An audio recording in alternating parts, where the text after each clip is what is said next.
Hello, everybody, and welcome to the Burgundy Zone. I am your host, Kyle, and I'm joined by my co-host, Michael Hall. Hey, what's up, everybody? And we're also joined again by Ben Standig of The Athletic, joining us again, sir. Thank you so much for taking time out on short notice, Ben. Hey, no, I appreciate it. It's week one. It is this is it. We got to get ready. Game day. Yeah, yes, it is. Tonight we see the Houston Texans facing off against the Kansas City Chiefs. But that's not why we're here, baby. We're here to talk about the Washington football team and their matchup heading up into the weekend against the Philadelphia Eagles. So, first off, I have to ask you, Ben. Yesterday, the Washington football team named Dwayne Haskins captain. A huge feat for Dwayne Haskins after being named a starter. How do you think he's going to play this game coming up against Philly, given their injuries at the cornerback position?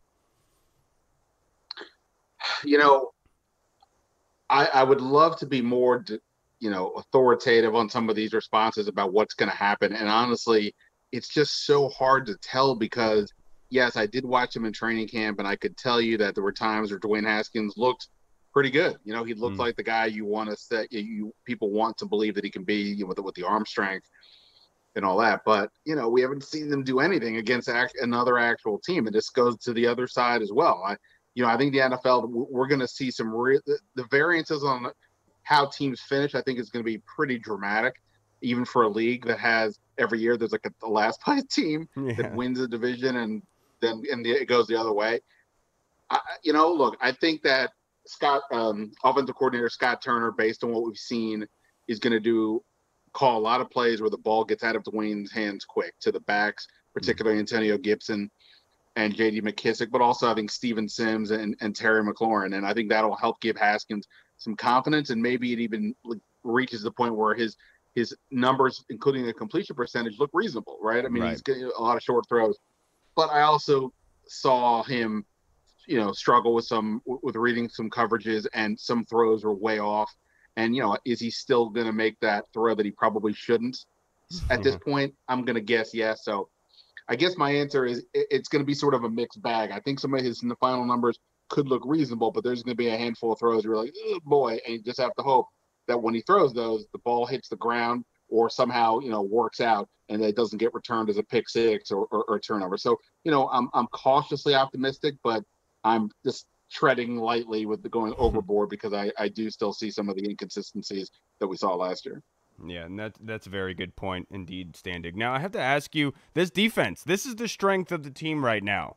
And the Philadelphia Eagles, they have a pretty good defense themselves, but the Washington football team, they're going to have to get a little bit more out of their defense than Philly is, in my opinion, to be able to win this game. So my question to you, Ben, is do you think this defensive line and this defense can do enough to give the offense a chance to win this game on Sunday?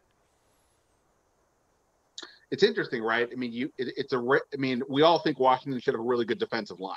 Right. If they don't, then there's all kinds of problems. Right. But they should. It's what we saw. Jerome Payne, I thought, looked great in camp. Montez Sweat was constantly in the backfield. Chase Young, you can see the reasons why people are very excited about him. And obviously, Matt Ioannidis and John Allen and so on. They don't have the best defensive line in the game. I mean, Philadelphia arguably has the best line in the league based on the fact that they've actually done it, led by Fletcher Cox. And both offensive lines have issues. The Eagles have lost a few guys already to injuries, and we know Washington's left side of the line is rough. Right. So both of those lines should have an opportunity to be really disruptive. And I think ultimately for Washington to win the game, the defense is going to have to create opportunities for the offense. Right. I just don't know if I see the offense scoring, consistently more than 17 to 20 points a game without getting help as it stands right now. Maybe I'm way off when it comes to how they use Gibson and all those guys. But, I think the defense will have to make some plays. We talk a lot about that line. I really am intrigued to see Landon Collins behind this group. He was a good player last year. He wasn't necessarily the guy that they paid all that money to. And, there was a lot of reasons to go into that. I think he's got a chance to. I just did some predictions for the Athletic, some season predictions, and I put him as one of three guys going to the Pro Bowl this year. I'll be honest, I didn't really look at the other safety options. I think Landon Collins is going to have a good year. So I think that, and then I also think their cornerbacks. We'll see what Kendall Fuller's deal is. He's been limited all week. I think if they're all healthy, I think their cornerbacks could give them more hope than people think right now if they stay healthy. And I'm thinking Ronald Darby could be a big factor Sunday against his old team. So yeah, I would agree with what you're saying. I think the Washington, it's more incumbent on Washington's defense Right. to make some extra plays to give them a chance to win than it probably is Philly when Philly has Carson Wentz and a more, more proven pieces on offense. Absolutely. Yeah, that's where I was basically getting at. And I agree with you. I think this defense is good enough to be able to put them in that position. Now, that being said, you had alluded to Kendall Fuller, and that is a big question mark that we have right now as Washington fans because, we've seen Keim saying that Kendall Fuller is back, doing the individual work, going through the stretching and drills, but then we hear on the injury report that he is limited. Do you think he's at risk to not play on Sunday? It's hard to say. So one thing to keep in mind throughout the year, with these injury reports, some coaches are more detailed than others, and Jay Gruden did give us a fairly decent sense of the injuries, and he just had a thought on him. Ron Rivera, we don't really have a good feel for him, and he's basically told us, other than that he has to put out these injury reports, he's not going to give us a ton of details. The fact that Kendall Fuller was out there this week at least is an improvement over where he was during the end of training camp when he wasn't doing really anything with the main group. So, I mean, I guess just my best educated guess would be he plays, but I definitely think there is some concern to that. It is worth noting. Yeah. They kept a couple of cornerbacks on their a couple of cornerbacks on the practice squad. They did work out a bunch of other guys as well. So that was the position that they were concerned about. I was told they originally were looking to keep 5 safeties and 5 corners for the 53 man, but then ultimately when the injuries with Fuller's situation and the fact that I think Danny Johnson just proved to be too much of a help on special teams, they went that way. But yeah, I definitely think there's some concern, and the fact that they don't have a number one corner in the Jalen Ramsey kind of way, right? But they have 4 guys that I think could be helpful. But you take one off the board, and all of a sudden it starts getting a little bit more uncertain with that group. So definitely a big thing to watch come Sunday. Right. So everyone's kind of up in the air about how this offense is going to look and if anyone's going to really stand out or if they're going to be, quite frankly, any good for that much. So if you had to make a prediction, who do you think is going to be the impact player on offense, if any, on Sunday, and as well on defense? Who do you think is going to be a big impact player?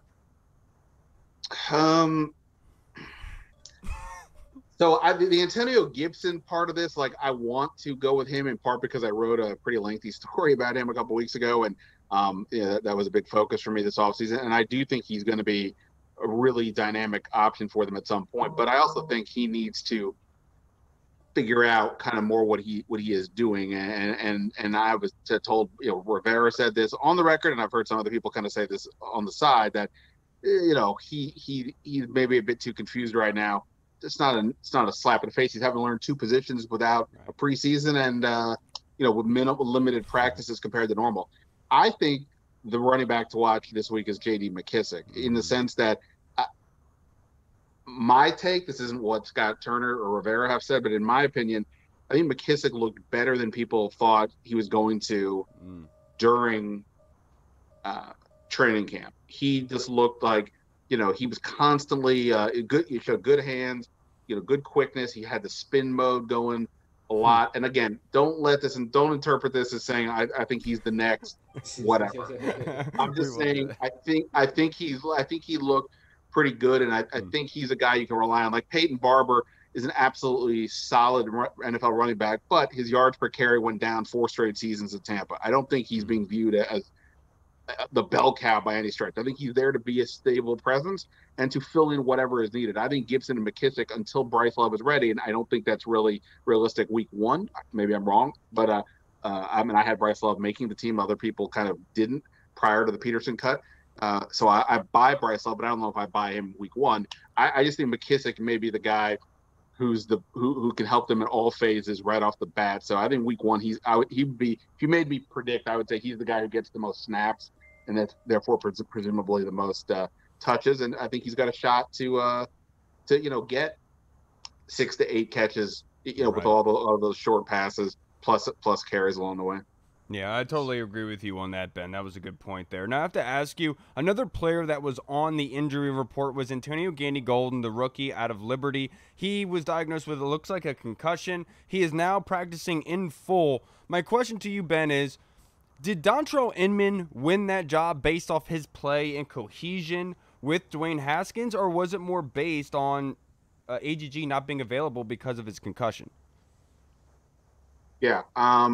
Yeah, and it was I mean, obviously it was a concussion on the report. I had heard that he had a concussion 10 days ago, but I wasn't able to completely confirm it, so hence never reported it. He did get back out there. Look, I think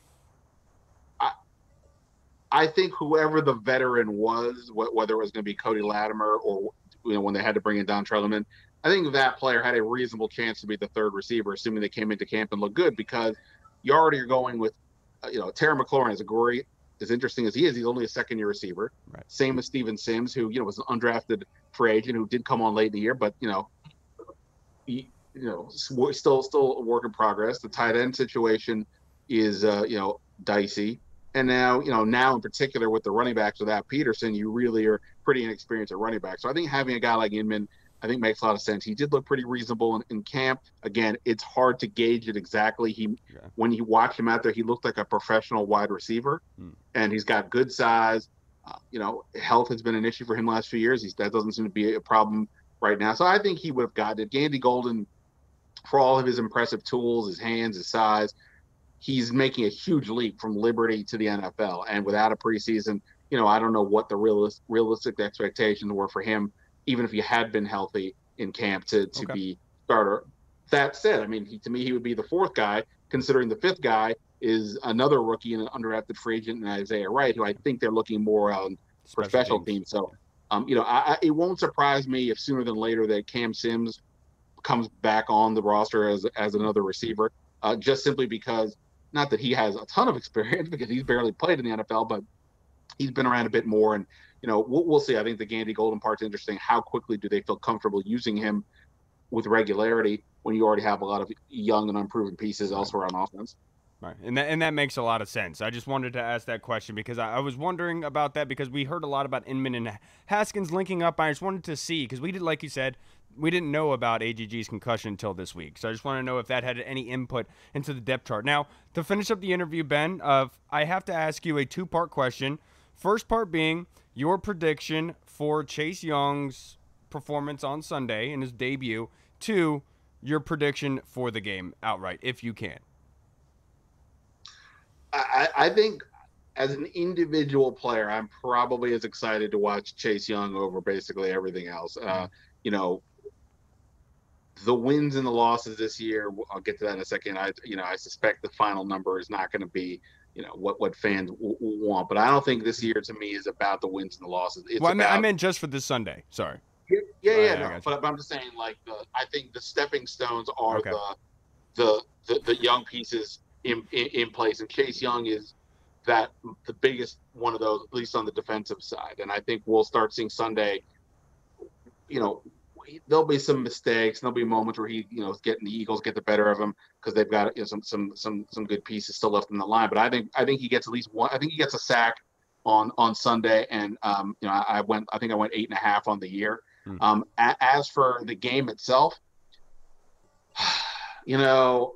I'm picking 5-11 on the season. Okay. So to get there, not too many wins to go. So if you win the opener, you only need 4 more just to get to what I said. And maybe this is now I'm just I'm trying. I want to be optimistic. Having been around the team now for a few weeks, but I'm gonna lean in towards this uncertainty and the no fans. I don't know, is that good or bad for if the game was being played for real, we all would be making the joke of how many Philadelphia fans would be there. So. Right. I think the uncertainty that's going on, I think these guys get behind Rivera, who they continue to gain respect for with what he's going through. And, look, Philadelphia's this will be the first test for them as well. So give me, I think the prediction I went with was 19-17, bunch of Dustin Hopkins field goals. The defense makes enough plays, and, hopefully the offense limits turnovers. So something like 19-17, the home team. And that, based off what we're seeing, based off what we're seeing on paper, that would make a lot of sense. It's going to be a defensive struggle, to say the least, a war in the trenches. Well, thank you so much on short notice again, Ben, for taking time out and being able to answer some questions for us. And you gave us a lot of great insight and cleared up a lot of issues that we had. Well, I don't know about all that, but I appreciate the run. I got to get in these final media reps before the big weekend. So appreciate it. Anytime. Look forward to talking again. And yeah, it's going to be a fun year. I hope best of luck to the team and to you guys. Absolutely, Ben. We'll talk to you again, brother. Thank you so much for coming on. Enjoy the kickoff tonight. Yes, sir. All right, Ben. Have a good one.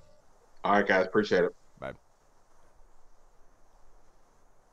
All right. Well, we got another great interview with Ben Standig. He cleared up a lot of issues that we had, especially because I had a lot of questions regarding this Washington football team, including the offensive line, the defensive line, and Ben was able to give us a little bit of a viewpoint onto those, and I'm glad that he was able to do so. I loved the fact that he was sitting there saying 5-11, but then he's sitting here talking himself into the first win of the season, like, I'm not sure. That's why I was like, I love it. I mean, look, the score would make sense because, like you said, I think that both lines are obviously kind of weak, so it might be a defensive battle in the trenches, as you said. And, I mean, if it comes down to that, we obviously have the better line. So, hey, yeah, I can see it swinging in our favor. And like I said, this offense is kind of up in the air. No one really knows exactly how it's going to look or what to expect out of McKissick, I guess, but also Antonio Gibson. And we all know Terry last year ate up the Eagles. So, I mean, hey, the pieces are there, and the chance to win is there. We just got to seize it. Absolutely. And we are going to be joined by Parker Hamlett of the Washington Brawl very soon here. As soon as he gets tuned in, we're going to chime him up and have him talking with us. But look, guys, we're going to have a in-depth show for you. We're going to go into detail. I'm talking about mathematics, dude. I'm talking about everything. We're going to talk about this game for Sunday. This is the only show that you're going to want to listen to and get great insight on what's going to be happening on Sunday. And then we're going to do a NFC Power Rankings. I know on Tuesday we did an AFC, and Parker was really excited to be able to do an NFC version of that. So we're definitely going to have that down the pipeline. And here we are, joined by Parker Hamlett, the host of the Washington Brawl podcast. Parker, sir, thank you so much for joining us. Hey. What's up, man? How you guys doing? How you doing, man? Fantastic. Before we go any further, man, I just got to say, you guys have been killing it lately. You've had Doug Williams, Julie Donaldson. So before we go any further, just a huge bravo to you guys, for real. Oh, dude, we can't take any credit. Those people are just so look. It's honestly generosity of others is all it is. It's just a reflection of the fact that they took time out to come on. All they said was okay. The fact that they said that is enough. Like you said, it's amazing to say the least because we're still in awe. It's almost like not believable. Right. But that being said, we got to talk about this game, Parker. We got to talk about this matchup this weekend. The Washington football team is facing off against the Philadelphia Eagles. The time is now. Football is upon us. So let's go into depth about this game. I want to talk about from positional breakdown what we expect from each of these guys. And let's start this off with Philly. I want to talk about Carson Wentz, Parker. How do you think that he's going to perform on Sunday? I mean, honestly, I know we're starting with the quarterback position, but I mean, you look around, you've got Willie Parks out. You got Lane Johnson. I know Philly actually just released their injury report right before I hopped on here. He's questionable, yeah. Yeah, he's questionable. You got Jason Peters, who's got a lot of problems moving back out to left tackle after initially agreeing to come in as a guard. Alshon Jeffrey. I mean, there's just so many question marks, and you can't help but feel like that is going to affect Carson Wentz in the long run. And you have such a vicious pass rush by the Washington football team with Chase Young, Matthew Ioannidis, Jonathan Allen, who's for the first time in a long time, I feel like has lived up to the hype up to this point throughout this offseason. And I think they're getting Carson Wentz's face, man. I mean, you do have a healthy Deshaun Jackson back, but I don't see a great stat line for Carson Wentz if we think he's going to be getting the kind of pressure that we anticipate.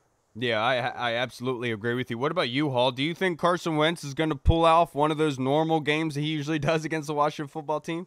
See, and this is where I'm so just up in the air 50-50 about it because as my man Parker just laid out so eloquently, everything he said is 100% right. And I feel like the D-line is going to eat off this kind of weakened Eagles offensive front.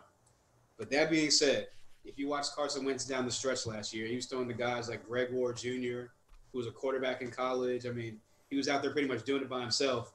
And as we all know, the history with Carson Wentz and this team, when we seem like we have him bottled up and we got him sacked in the pocket somehow, some way, he just breaks through there. Yeah. Hits Deshaun Jackson down the field or hits Zach Ertz down the seam. So See, I'm going to go with my – Sorry, no, you're good. No, I was going to say I'm going to go with my gut, and I'm going to have my faith in Del Rio and Rivera and this front seven, and especially this D-line, that is going to have a great day and get guys in the space and kind of get him off his throwing mark. So I'll go with the defense, and I'll go with a mediocre stat line. I'll go 2 touchdowns and a pick. See, look, I was going to say, I'm right there with you with thinking of Carson Wentz just abandoning the pocket, just breaking tackles left and right, 3 or 4 guys on his back. He just throws it off of them. I'm not sure that's going to happen this year because of Chase Young and Montez Sweat. Just because of the speed on the edge, as much credit as we want to give Ryan Kerrigan, he was never that kind of rusher. He did not develop quick pressure. It was based off him working towards the pocket, then cleaning up generally. Them having Chase Young, I think, is going to be a huge advance for them in this game against Carson Wentz in particular. Because like you said, they're without Brandon Brooks. They moved Jason Peters back out to left tackle. Lane Johnson is questionable. Their left guard, I'm pretty sure, no, the right guard, Matt Pryor. He has never started a game before. And look, he one game back in January, just one playoff game. That's it. That's why. It might as well have been none. Might as well have been none. Because I looked at regular season. It said there. That's I had to dig to find that. Yeah. So I feel you. We recorded last night. I had to dig to find that. Yeah, and so the funny thing is you could say the same thing about our offensive line with Wes Martin and Jaron Christian. I get it. But Brandon Brooks is a big piece for them. And I know Jason Kelsey is pretty good and all that, but going against this offensive line, this defensive line, you're going to need your A game from all 5 of those guys. And them having issues already, I think, is going to be beneficial for the Washington football team. And I think you're right. I think Carson is going to be probably a little bit more than 200 yards, less than 250. If anything, there's going to be a lot of yards on the ground, like RPO, play action kind of thing. Miles Sanders. Yeah, I don't think it's going to be that much of production through the air because we have seen – look, we don't even know if Zach Ertz is going to be on the team on Sunday, to be perfectly honest with you. It's a great point. we don't know how this offense is going to look because I was talking to Serge the other day, and I was saying I could see the Philadelphia Eagles going in lots of jumbo sets, being just power running game and then using Dallas Goedert and Zach Ertz as their number 1, number 2 wide receivers like they were doing a lot last year. And when you're talking about kind of beating this pass rush, the speed rush, what's the best way to do that? The power run game, making sure that they can never pin their ears back. And that's how I felt this game was going to go down. I don't think Carson Wentz is going to be lighting it up through the air. I think it's going to be a power game. I don't think he's going to do all that well. Now, that being said, the Eagles secondary is decimated. They only have 4 corners on the roster. I know they moved Jalen Mills to safety. He can always play corner if they need be. But they're thin there. I know they got Darius Slay. Nicole Roby-Coleman is there as well. But doesn't blow me away. And I feel like Dwayne Haskins can have a pretty good stat line this weekend. What do you think, Parker? Look at late in the season last year. Dwayne Haskins had a phenomenal game. We didn't come out on top, but I don't think anybody came out of that game thinking that Dwayne Haskins did not perform against that secondary. And I think they lost Rasul Douglas. They finally cut ties with him. Like I said earlier, Willie Parks is out. That was a big guy they were expecting to come in and replace the veteran, and I mean veteran leadership, almost irreplaceable leadership of Malcolm Jenkins in that secondary. Yep. Malcolm Jenkins is a huge loss for them, and I think Dwayne Haskins is going to take advantage of that naivety in that secondary for sure. Yeah, and I have to agree with you. I really do. I feel like I know that everyone is talking about all of the motions moving across the line of scrimmage and everything. But one thing is not being taken into account. All that looking at the line of scrimmage, you can get beat deep. And that's where Dwayne Haskins, that arm power, and Terry McLaurin, Steven Sims will benefit from that. Hall, do you agree with Parker? Yeah, 100% agree. I think it's set up well for – we just had Ben Standig on. He was talking about a lot of the quick game, to the backs, and a lot of slants and short game to Sims and McLaurin. So I could definitely see them hitting them with the quick game as their kind of run game in the beginning. Right. And then kind of basing that off the play action. And then, like you just said, hitting Terry down the field on the deep post or the flies. We all saw the tape last year.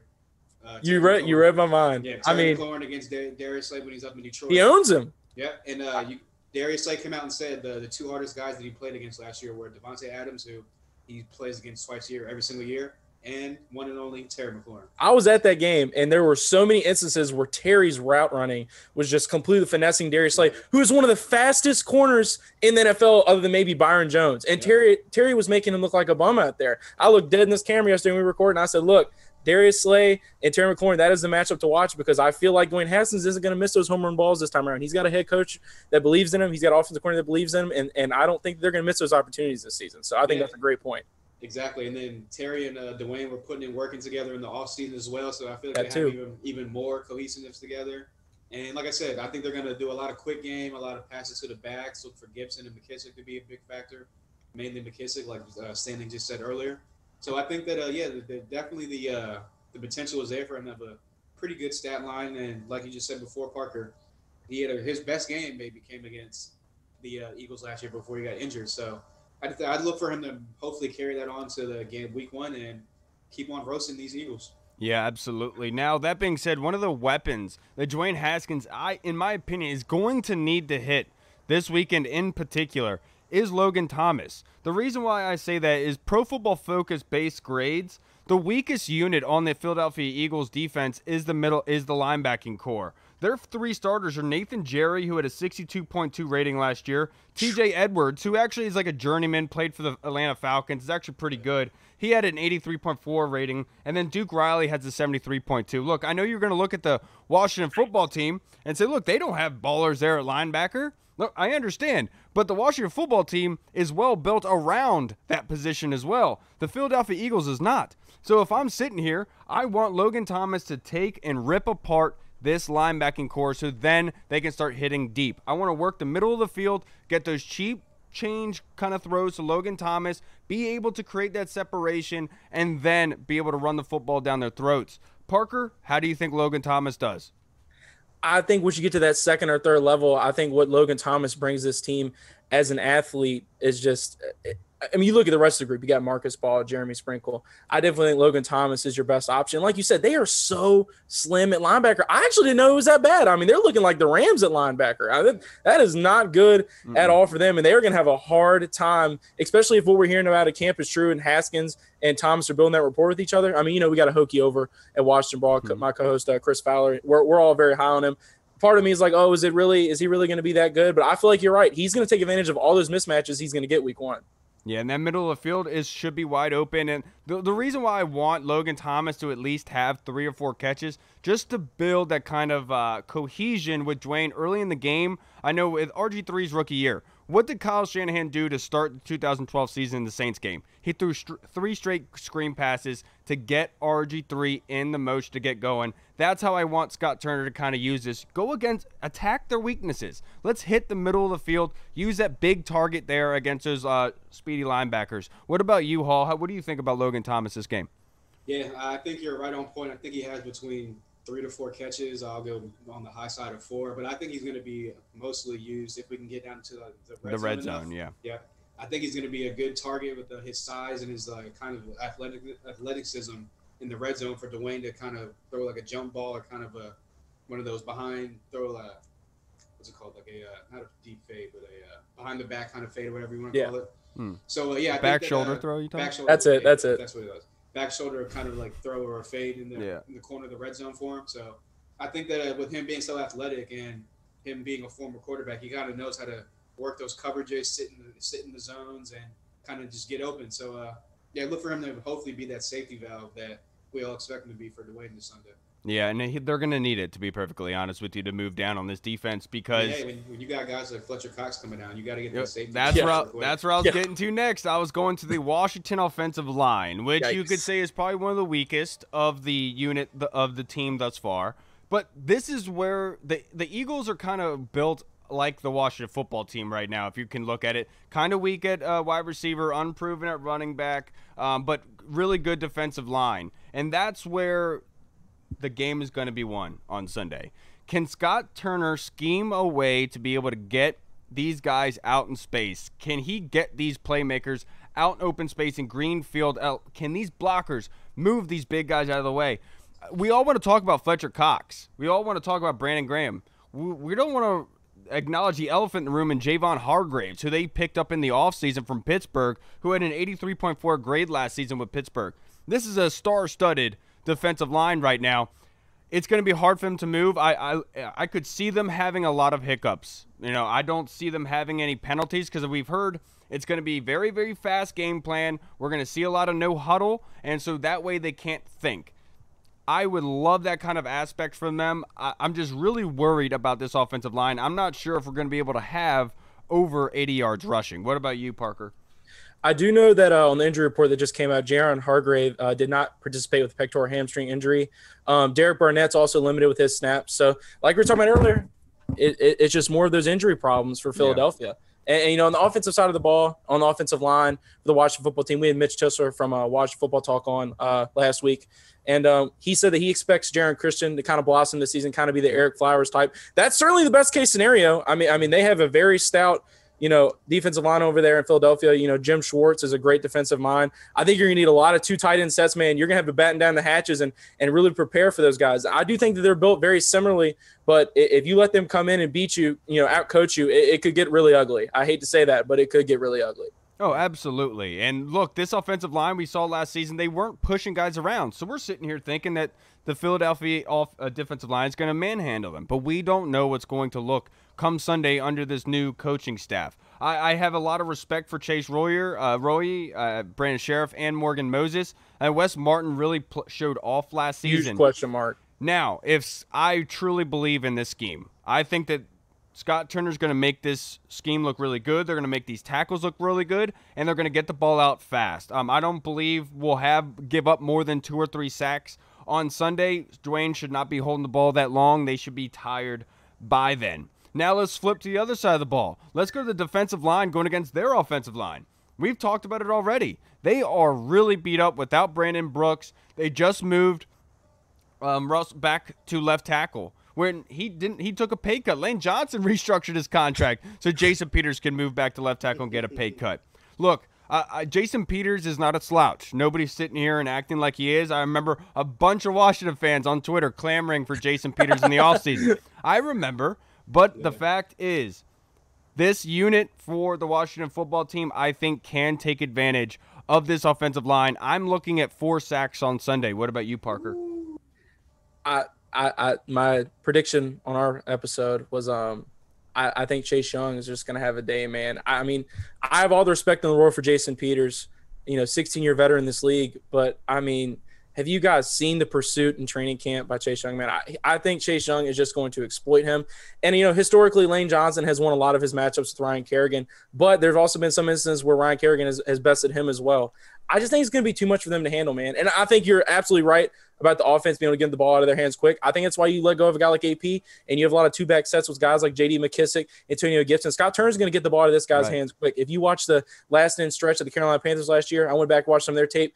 I think Gibson's going to have a very Curtis Samuel kind of role in this offense. He's going to be that motion man. He's going to be that guy that you get the ball to quick. They knew going into the season they were going to have Trent Williams, and they knew they were getting Chase Young. I mean, it was written on the wall. So they knew they were going to have to be in a position and have a type of scheme where they have to get the ball out of Haskins' hands quick. And quite frankly, if you look down the stretch in those situations, that's where Dwayne thrives the most. So I think that's kind of what we're looking at. Yep. What 4 sacks over under? What are you thinking, Hall? I'm actually going to push that, and I think it's right on par with 4 sacks. Of course, dude. You're always copying me. See, I agree with you guys. Yeah, this is one of my – this is like the Carson Wentz thing where, I'm just up in the air. It was like my heart is telling me that everyone was going on the left side of the line last year. My mind is telling me no, right? But my body. Like the left side, everyone said last year that, they got Donald Penn. He's old, blah, blah, blah, blah. Right. Eric Flowers, it's Eric Flowers. He's a bum. He's going to be out of this league soon. And the left side, it was kind of, if you want to say, it was kind of better than the right side in all accounts. A lot more penalties on the right side. On par, if not better. Yeah, exactly. So my heart is telling me that they did it last year with some plug-in guys so they could maybe do it again this year.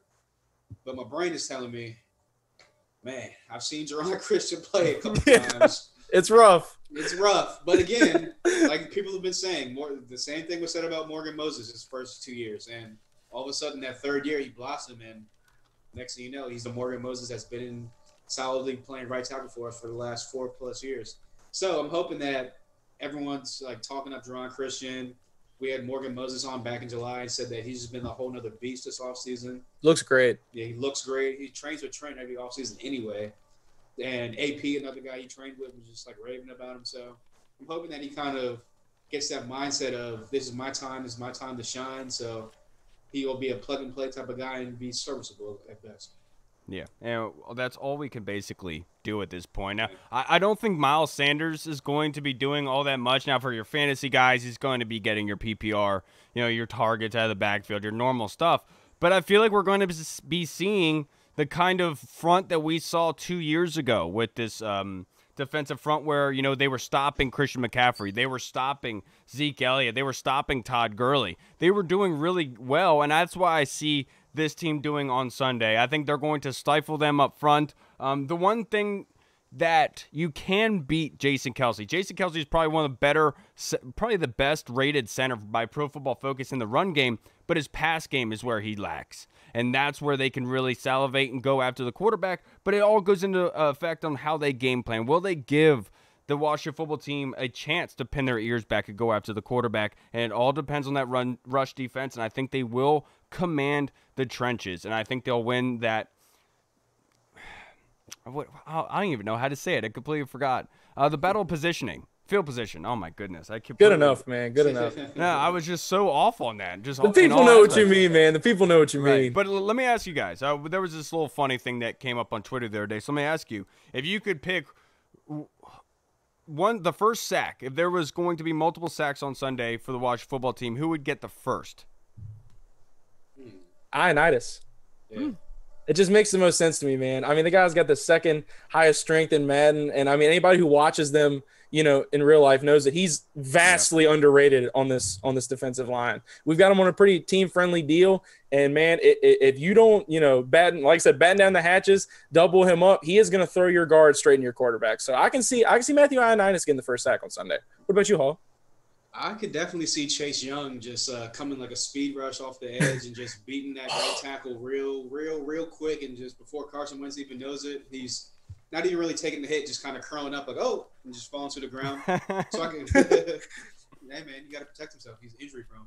So Clowney did it. Yeah, exactly. So, I can definitely see Chase Young just getting that kind of speed rush and just beating that right tackle or the right guard, whoever he's lined up against, because he can move him around the whole line. So, yeah, I could definitely see I go with Chase Young.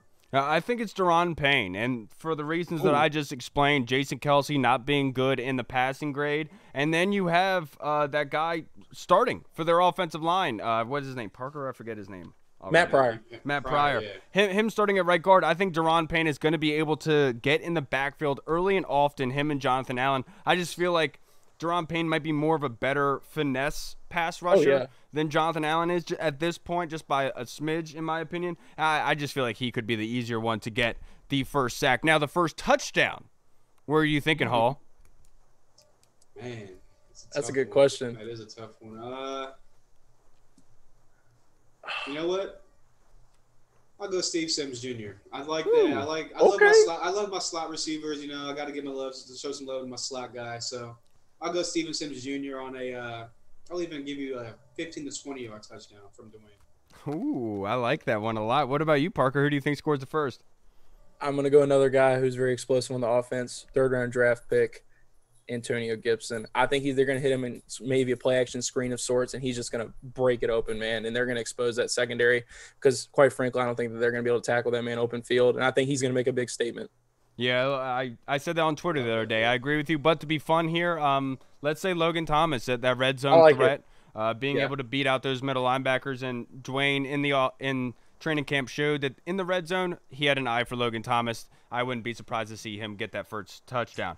Now, that being said, I have to get your guys' predictions for Sunday. We interviewed Adam Aniba on Tuesday. I didn't give my prediction for a reason. I wanted to wait for today.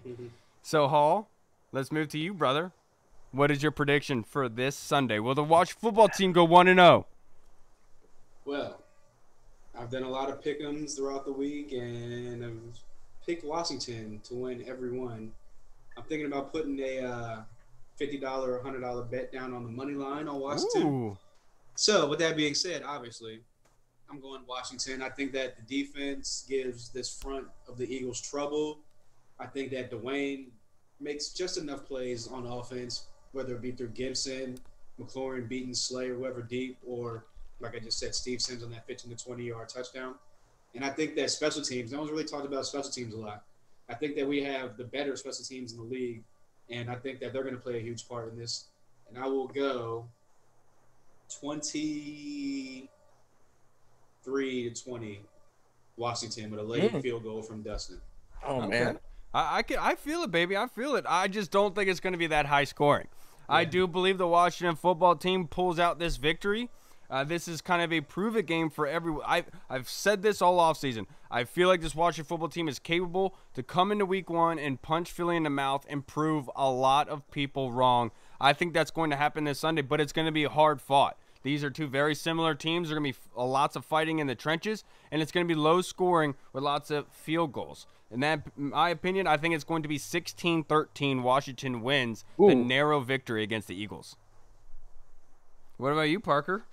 I love those low-scoring games, man, but I'm just feeling – I'm on the other side of the spectrum here. I think the Washington football team starts off winning in the Ron Rivera era, 26-19. I think we're going to see a lot of shades of last year. We start off really big in the first half, and, you know, we're going to get to that second half, and you're going to kind of expect, you know, the Washington football team collapse of great. But like we've been talking about the entire podcast, this pass rush is just going to be too much for Philly to handle. Terry McLaurin owns Darius Slay. I mean, like Mike said, run the tape. It's there. I think Chase Young's going to have a huge impact in this game. I think you're going to have multiple guys on that defensive line with multiple sacks.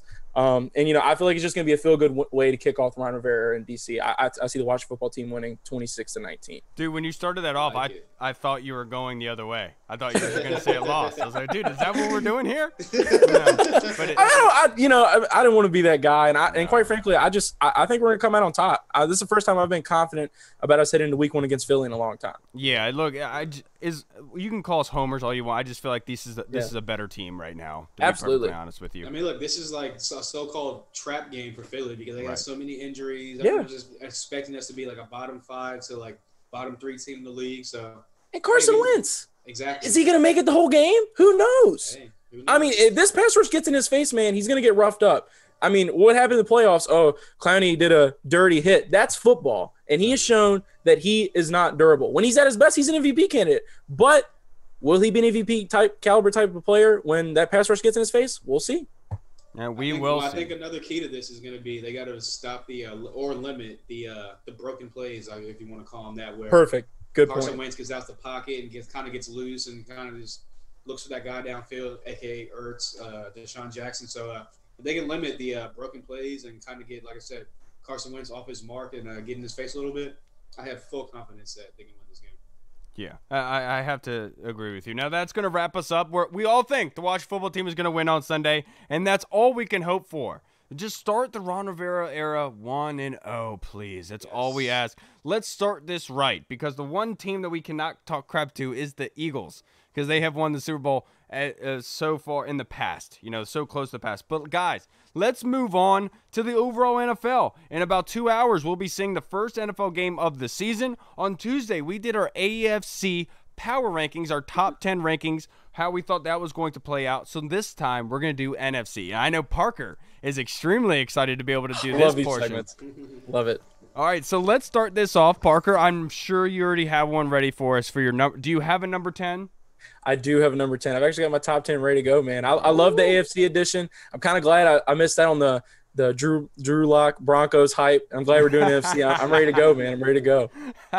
Had to get that one in there. I had to. All right, so I was right at number 10 because they got all these injuries now. It's true. It's a good point. They should jot down the list. So Parker, start us off here. Who do you have at number 10 and why? Number 10. The Sean McVay-led LA Rams. I think Cam Akers is going to give you some, but not all of Todd Gurley's production. Van Jefferson is a dark horse for Offensive Rookie of the Year to me. He's had a phenomenal camp. You got Kevin O'Connell on that coaching staff with Sean McVay. That's a match made in heaven. But the negatives I have on this team, I think Jared Goff just holds them back, to be frank. I think they gave Ramsey way too much money to the point where they're going to let even more people walk. And like you were talking about Philly, man, just slim at too many positions, especially linebacker. I don't see the Rams finishing any better than 6-10, 7-9 this season, especially in that stout division. Yeah, and look, that's a good one to have at number 10, to say the least. What about you, Hall? Do you agree with them? I actually do agree. I have them at my number 10 spot for the Power Rankings in the NFC, just for the same things he said on offense. Except I do think that Jared Goff has a slightly bounce-back year. I don't think he's going to look as bad as he did last year. I love Van Jefferson. I think he's, like you said, he's a sleeper as far as fantasy football and Rookie of the Year. I think that obviously Cooper Kupp and Robert Woods are a dynamic duo. I love their tight ends with Higbee and Everett. And obviously when you get Aaron Donald on your team, your defense is going to be stout no matter who you got back there. And, of course, Jalen Ramsey is a top 5 guy. So I look for Sean McVay to have those guys bounce back as a top 10 NFC team this year. Yeah, I have to disagree. I think it's the Falcons. I think they're as a 10th team, I think they're out of the playoff hunt. That I will say that up front. I don't think they are a playoff team, but this is a team that got Todd Gurley in the offseason. We saw with somebody with Devontae Freeman what this offense could look like, and they also pulled off, I think, one of the better moves of the offseason. They lost Austin Hooper, so they went to a tight end generated team in the Baltimore Ravens, and they were able to pluck Hayden Hurst, who I think was a great addition for them. That offense is going to continue to hum. I could see Calvin Ridley overtaking the number 1 targets there in Atlanta, and you have Julio on the team. You're going to be in a good position. I think they could surprise a little bit. Everyone's forgetting about the Falcons a little bit and Matt Ryan, but I think at number 10, I think that they're comfortable being there. Now, Parker, let's start us off with number 9. So we're going to stay in the NFC West because, my God, is that division stacked. I, Parker Hamlett, host of the Washington Brawl podcast, do not believe in the Kyler Murray hype. So I have the Arizona Cardinals at number 9. 20 touchdowns, 12 interceptions.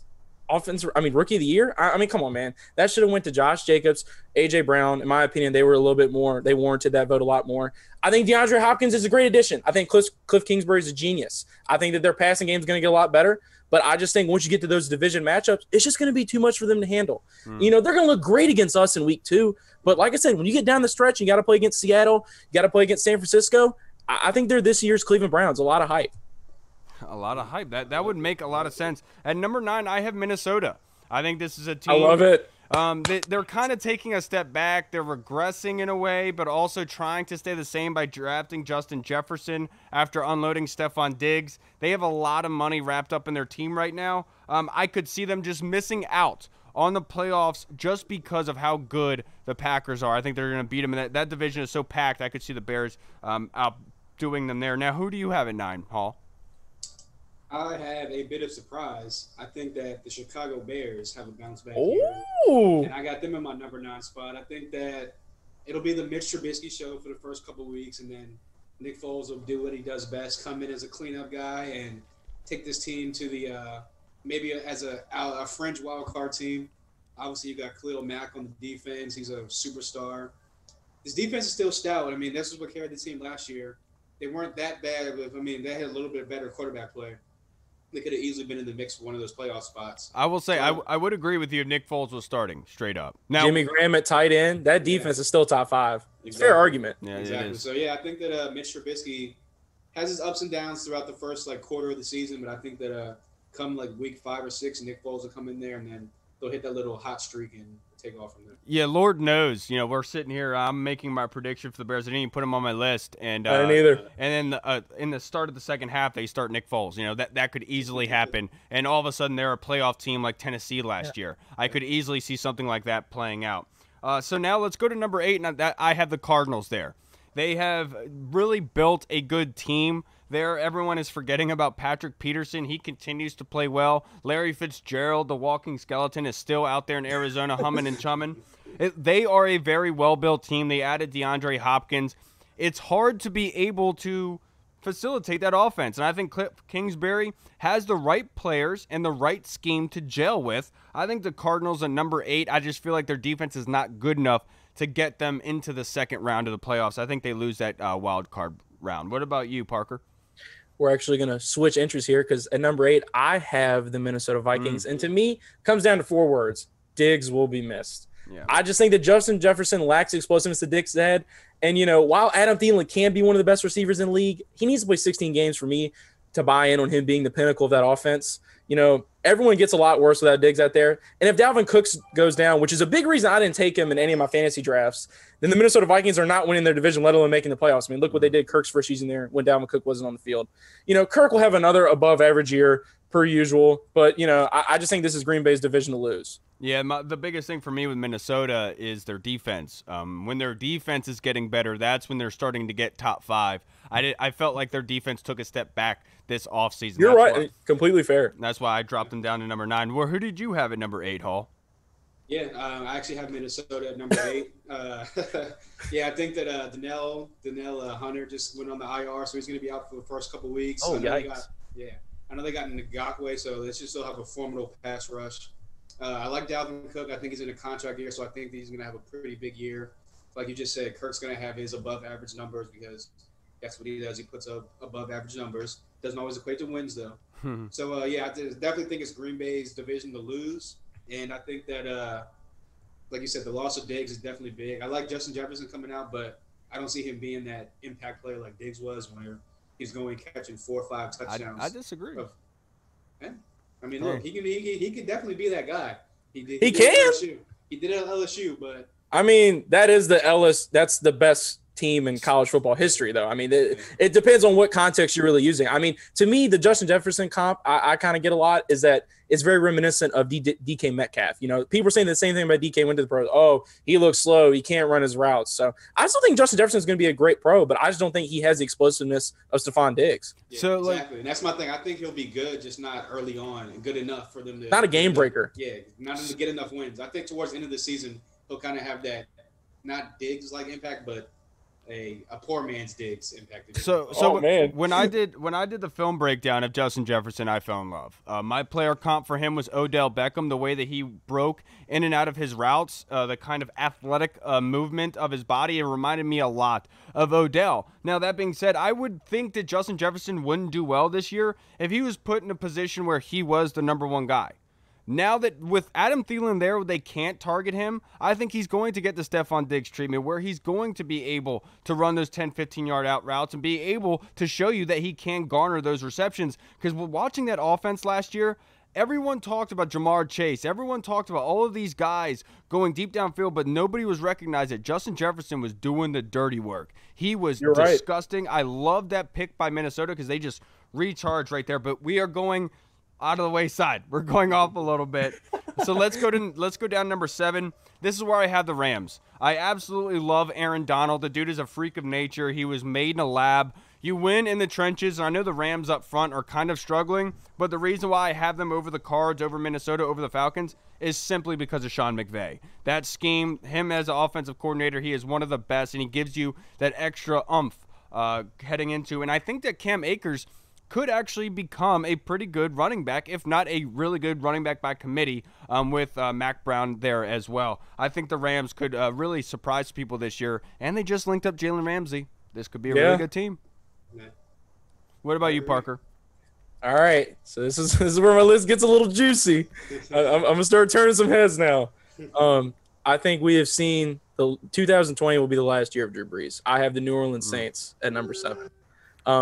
I think the rushing game will still be one of the best in the league, but with no Mark Ingram, the Saints just simply weren't the same rushing attack last year. And I think the Kamara situation could be a detriment to this team and, have a lot of eyes on the wrong situation, kind of be a distraction. Ever since the controversial call in the NFC Championship a couple years back, they've taken a step back each season. Last season, they were eliminated by the highest-paid choke artist in the NFL, a la Kirk Cousins guy we were just talking about. That speaks volumes to me. This year, they'll take another step back, and they're not going to make the playoffs. Maybe the wild card, but I see them taking a huge step back this year, and I think this will be Drew Brees' swan song.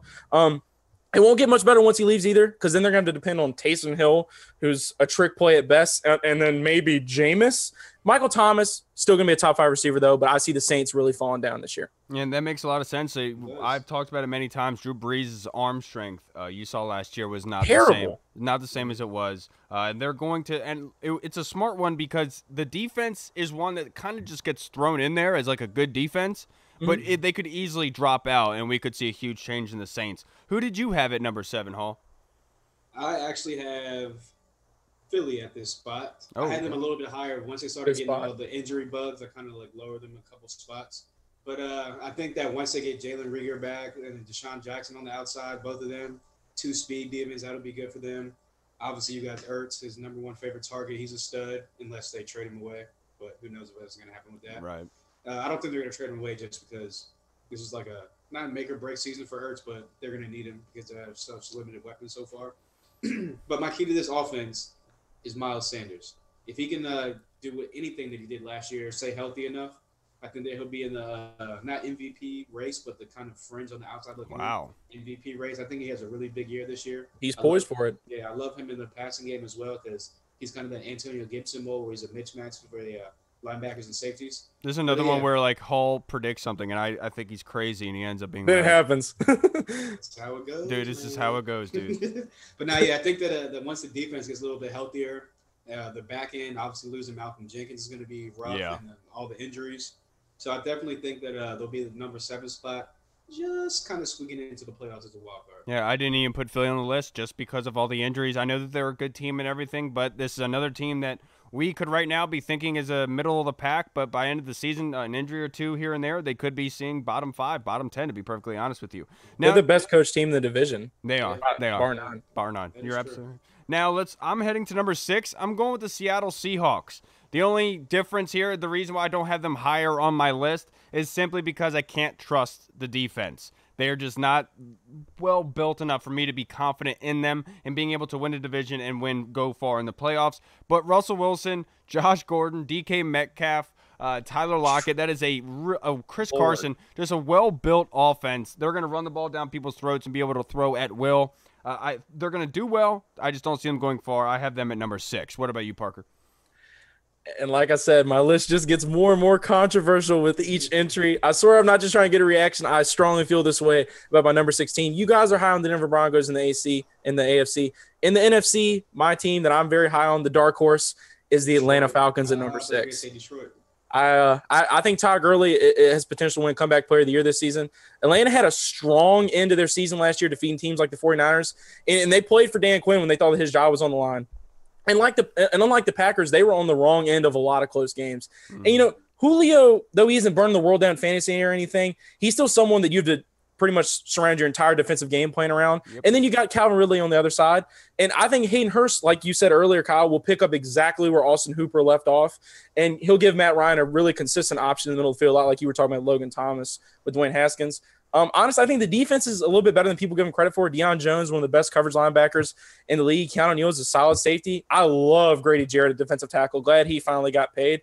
Like I said, you guys are high on the Broncos in the AFC. That's kind of how I feel about the Falcons in the NFC. I don't think they'll win the division, but I think they're going to be probably the most dangerous wildcard team in the NFL. I like their roster and their staff a lot more than Carolina and New Orleans. So they're my dark horse for the 2020 season. I would have had the Falcons up more. The only reason why I don't have them up higher is because of the pass rush.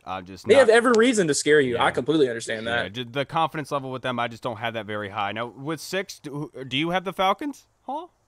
No, I do not have the Falcons. I don't even have them in my top 10. Ooh. I did, but I kind of swapped them out for Chicago towards the end.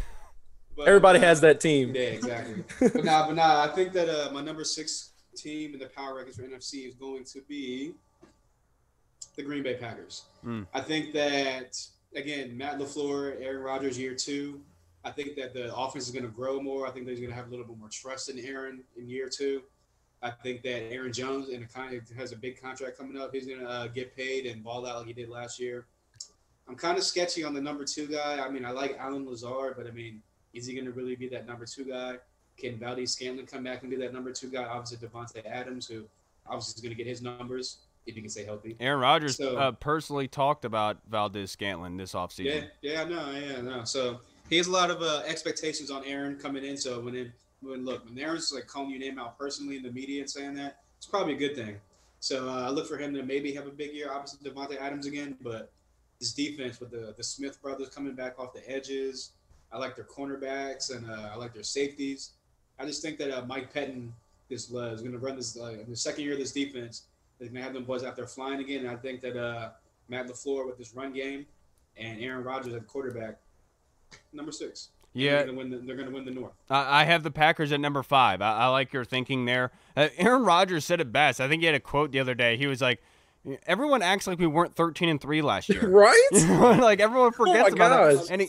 And he's absolutely right, because this is a well-built team. It's just they didn't help him out in the wide receiver category. And look, but I'm not going to sit here and look how many teams have won Super Bowls without having baller wide receivers. It happens all the time. With the Packers, I'm just not sold on the Matt LaFleur and Aaron Rodgers relationship. You know, I feel like there could be kind of some vindictive relationship there, vengefulness involved with that whole thing. I'm not I don't think they're going to be the top of the line. I think they're going to take a step back this year. I think the whole Jordan Love drafting is going to cause a rift in the relationship. So that's my number 5 team. So let's do a rapid fire with the last 5 teams, because we generally have the same teams because we're up on an hour right now. So Parker, who's your number 5? I got the Dallas Cowboys winning the NFC East, man. I'm the pass rush is there. DeMarcus Lawrence, Everson Griffin. You know, Dak Prescott in a contract year led the NFL in passing yards last year. I don't know if that's true or not, but I know he was at least top 5. You got a stud wide receiver core in Amari Cooper, Michael Gallup, and the steal of the first round, CeeDee Lamb. Zeke, in my opinion, is the best running back in the league. You know, you got a couple retirements and injuries on the offensive line, but I think they're going to pick up right where they left off, and they got a nice, young, hungry defense. I got the Dallas Cowboys at 5 winning the NFC East. What about you, Hall? I as well have the Cowboys at number 5. Yeah, I think that Zeke has a huge year. Just think back to Mike McCarthy and the Packers when they had Jordy Nelson, James Jones, Greg Jennings, and what was Eddie Lacy doing before he turned into Cheeseburger Lacy? He was out there eating. So I think that Zeke has the same kind of impact that Eddie Lacy had. 3-headed monster at the receiver. CeeDee Lamb's going to be a beast, and I hate to say it, but I think Dak puts up pretty big numbers again and deserves a contract. Well, Going to get paid. I'm not going to say he deserves it, but he'll get paid the contract that he wants to get paid. So I got them at number 5. McCarthy had Rodgers throwing for him all those damn years. Dak Prescott, no. This offense is no. I don't want to hear any of this crap. Yeah, but you could also say that these 3 receivers are better than those. No, but the funny thing is, I have Dallas at 3. So what am I sitting here complaining about? But at 4, I have the Tampa Bay Buccaneers. I think they've done enough to be able. You got 5. Oh, I had Packers at 5.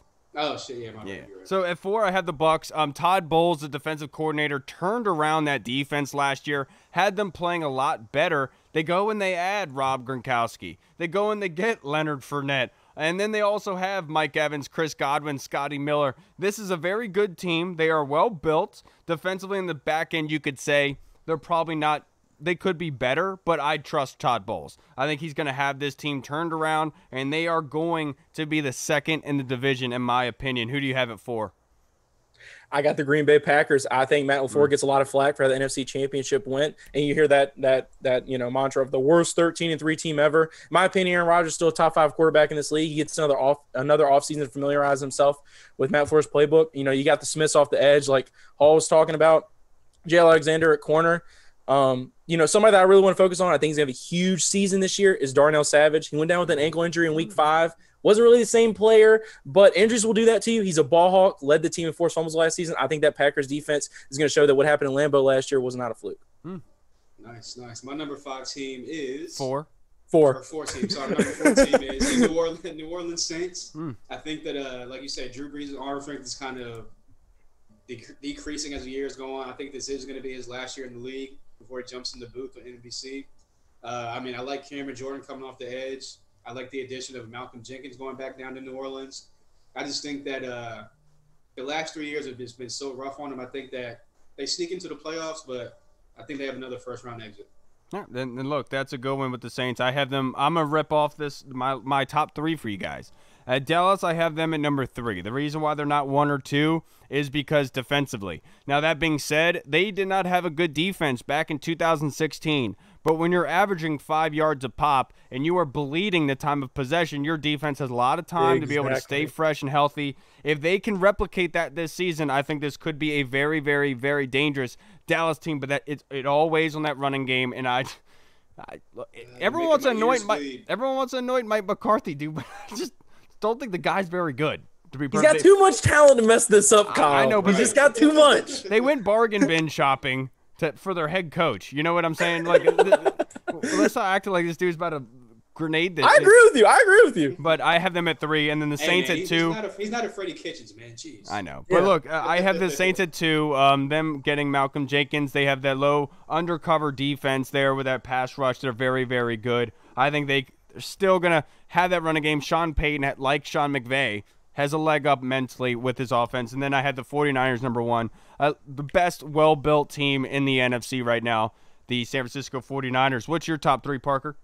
Top 3, and go with number 3, we're going to go to the Seattle Seahawks. I think the addition of Jamal Adams will be significant. You know, you got a new hash-friendly CBA, so you're getting Josh Gordon for a whole season for the first time, damn near a decade. Tyler Lockett, one of the best deep threats in the NFL. DK Metcalf, like I talked about earlier, proved all of his haters wrong. Chris Carson is one of the best up-and-coming running backs in the league. And Greg Olsen wants a chip. Let's go to number 2. I got the San Francisco 49ers. They have even though they have the fourth toughest schedule in the NFL, I think they'll win a feisty NFC West in spite of the Hawks, so I'm sure it'll come down to another Week 17 matchup. I think they're well coached, second best pass defense in the NFL. They re-signed their guys, and Nick Bosa is a problem. I think all their running backs are returning. You get Jerick McKinnon, Tevin Coleman, Raheem Morset, George Kittle, best tight end in the game, in my opinion. Once you get Brandon Ayuk, Debo Samuel in there, Jordan Reed, Trent Williams. Yeah, Jordan Reed. Don't let me forget Jordan Reed, Trent Williams. You know, once everybody's back on the field, you're going to have everybody at full force. You know, then you go to DeForest Buckner, which I don't really think is a loss when you draft a guy like Javon Kinlaw. That's just my opinion. But I go to number 1, kind of a controversial pick. I got the Tampa Bay Buccaneers. You know, you got a defense with guys like Devin White, Levante David, and Ndamukong Suh, and Shaq Barrett, who was a fringe defensive player of the year candidate. Todd Bowles' defense was ranked very high last year, and I expect a repeat performance. Chris Godwin and Mike Evans, best wide receiver tandem in the NFL. Leonard Fournette comes in off waiver wire and is already the best running back in this committee with LaShawn McCoy, Ronald Jones. I think they're going to win the division handily. Could be the best team in the NFL. You know, everybody's going to say, oh, well, last year was a bad year for Tom Brady. I guess bad is 24 touchdowns, 8 interceptions, 4,000 passing yards, 80% passer rating. And I'm sorry, that roster was sorry. No Josh Gordon, no Gronk. He had nothing to work with. COVID or not, Brady has already made Florida his home. And Bruce Arians, I think he's the biggest benefactor in all of this. You know, in my opinion, one of the best coaches in the NFL. He did great things with Carson Palmer late in his career in Arizona. And, you know, you just have an abundance of riches on that offense.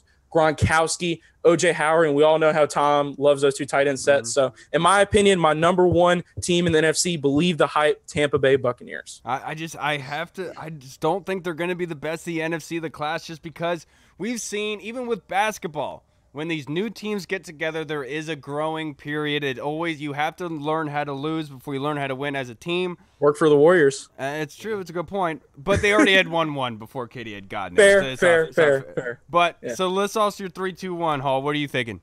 It's funny you guys mentioned basketball because my number 3 team is the Golden State Bucks. They just assembled this all-star roster. They just added Fournette, which is going to be huge in the run game. Yep. I mean, look, I'm a huge Ronald Jones fan. I think they actually give him this chance he can be the guy. And look, they got a 2-headed monster, even 3-headed monster. If you want to. They got it for free, you know. Exactly. Literally for free. Yeah. So, like you said, Mike Evans, Chris Godwin, best 2 receivers or wide receiver tandem in the league. Two tight ends with Howard and Gronk kind of symbolizes Gronk and Aaron Hernandez back in New England. This defense is going to be out there flying around with this linebacker core.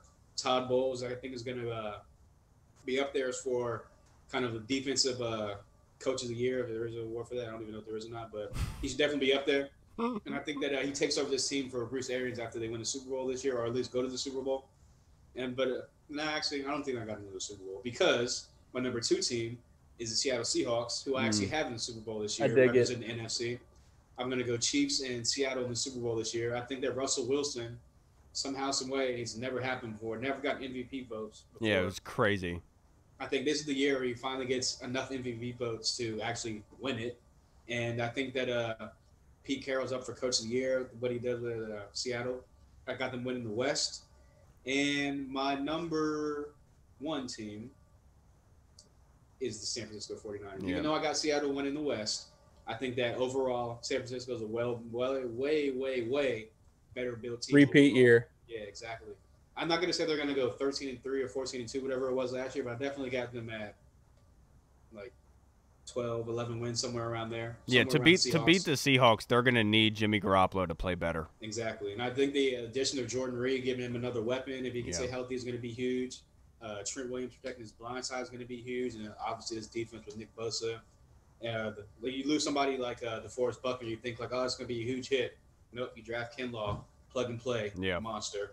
So I think that Kyle Shanahan is going to be up there again as for one of those candidates, Coach of the Year.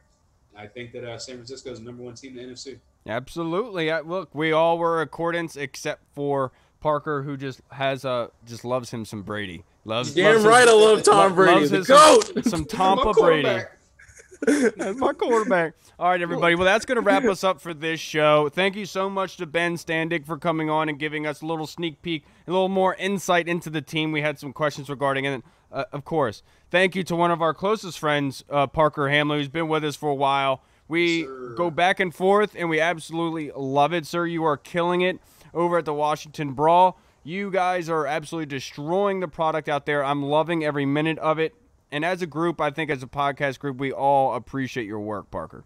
Hey, man, you guys had me on before I ever recorded an episode of Brawl, and you know, everything's likewise, man. Like I said, you guys have been killing it on here every week, giving everybody consistent product. I know you guys are going up to 3 shows a week, so you guys know I listen every week. And Kyle, even though I love you, man, I'm going to have to take you out this Sunday in fantasy. Oh, yeah, I am playing you. Hey, good luck, dude. I got the best team in the league right now, dude. I'm lit. No, I'm telling you, look at the projections. I'm listed #1, bro.